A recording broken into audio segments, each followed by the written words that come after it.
Hey fellas, welcome back to another episode of Pinball Girls. You may be wondering who's this man? I'm Pinball Girls XD.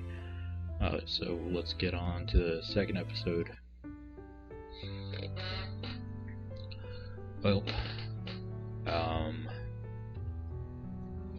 might as well just start. I don't even know if I can lose this.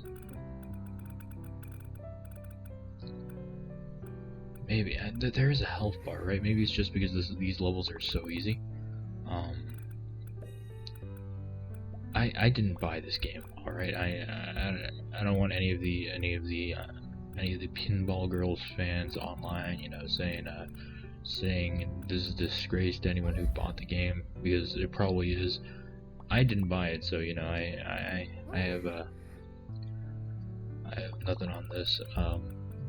Again, sorry to any Pinball Girl XD fans that are offended, or anyone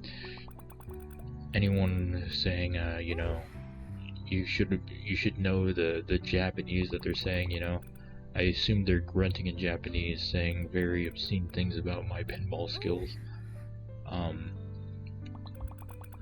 I assume that Japanese grunt was more angry than a American grunt or an Australian grunt. But what can you do? Anyways, yeah, let's continue on from what I was talking about in the first episode, Garfield, right? So Garfield is just this comic, right? You get your original fat lazy cat design with Jim Davis, right? You just get to this this funny little cat, right? You have he makes mediocre comedy.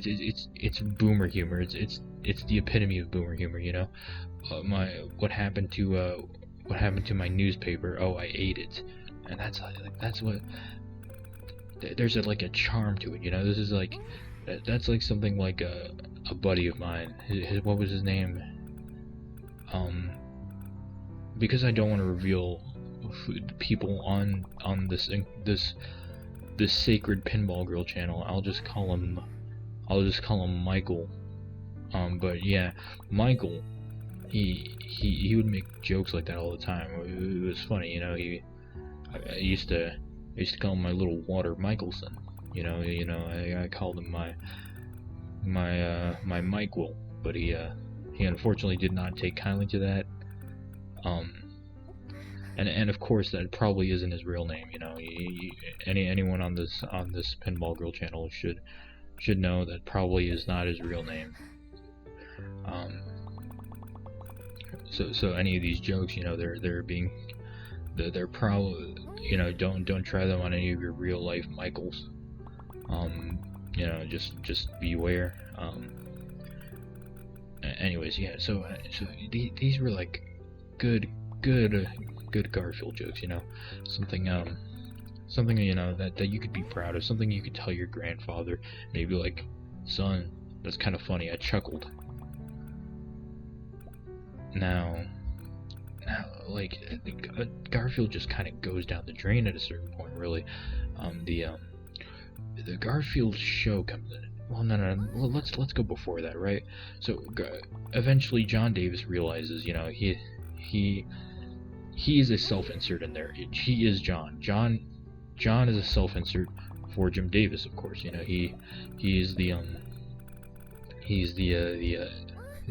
the comic book artist writing about his daily adventures with his cat. And I've heard many theories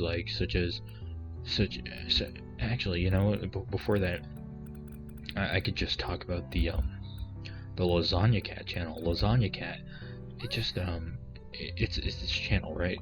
And the idea behind it was to overtly overtly is too big of a word, to just really just nail in the fact that Jim Davis his comedy kind of sucks, right?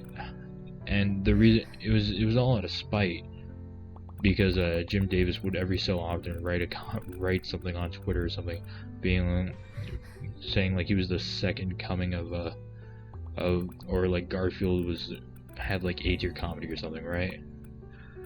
I wouldn't say second coming of Christ or anything. He probably didn't say something like that. I don't read Jim Davis's tweets.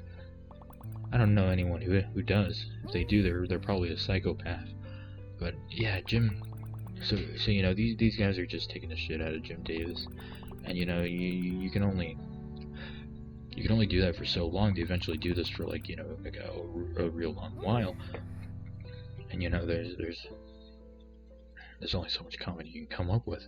Heck, I'm having trouble coming up with stuff to talk about Garfield. But yeah, you know, just oh hey, we got like a vampire chick. But yeah, just Garfield. Garfield is just an interesting concept. You know, it's, you know, 9 out of 10. I wonder, is there like some superpower I could use or something? Because I feel like if this just continuously gets harder, then it may. Or maybe there's some secrets. 9 out of 10. What does it mean out of 9 out of 10? Well, whatever. Just Garfield, right? So we go back to this. Garfield just becomes extremely popular, and its rise to stardom is then used well. You know, it's like Scooby-Doo, right? Scooby-Doo is popular with kids, and so what they do is they market it. They make 50 different copies. You get all your different copies of Scooby-Doo. You get all your copies of Garfield. You know, you get your Garfield TV show and so on. So Garfield goes through this change in the comics, right? He eventually becomes more marketable. He becomes more thin. He doesn't become the weird looking fat cat he was. Now he's like a beer belly fat. He's not like grotesquely like grotesque looking. You know, he's not. He becomes a symbol, a figure.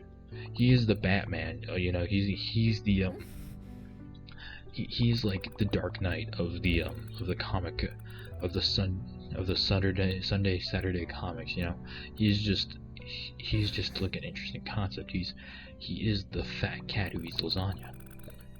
So anyways, what this means is, you know, he just goes, he becomes great. He becomes the bee's knees. Well, the cat's knees.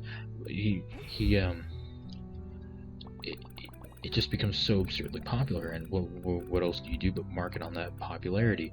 Eventually, you know, you can only write so many ideas about, you know, a fat cat, and his adventures being a fat cat with a comic book writer. Well, Sunday comic writer, and now comic book writer would be ample. They both have gotten worse. But yeah,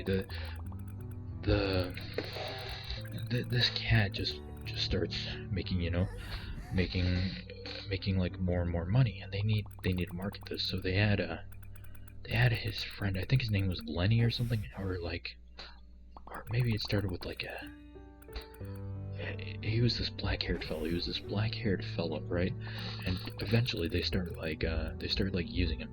He's what introduces Odie, right? It's John talking to his buddy, and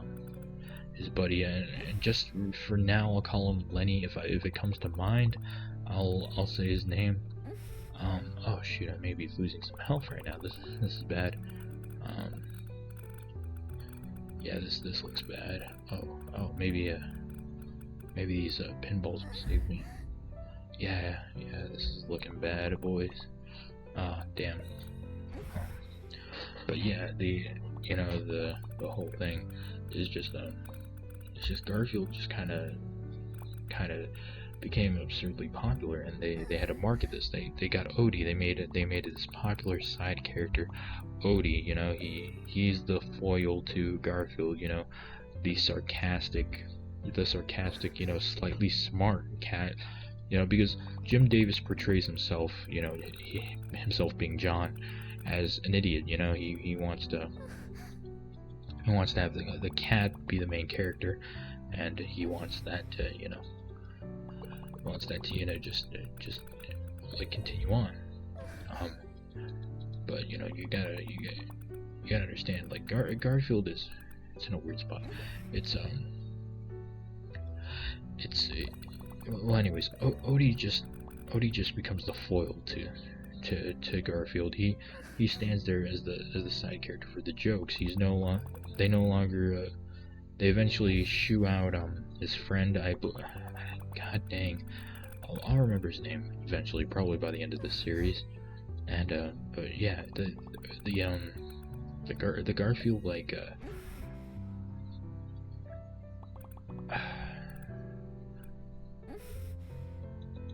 the Garfield like timeline just kind of weirds out, right? Because what happens with Odie? Odie just eventually sticks around. I think he the story behind that was like he the friend went out of town, never picked up Odie or something like that, or just Odie became part of the family or something.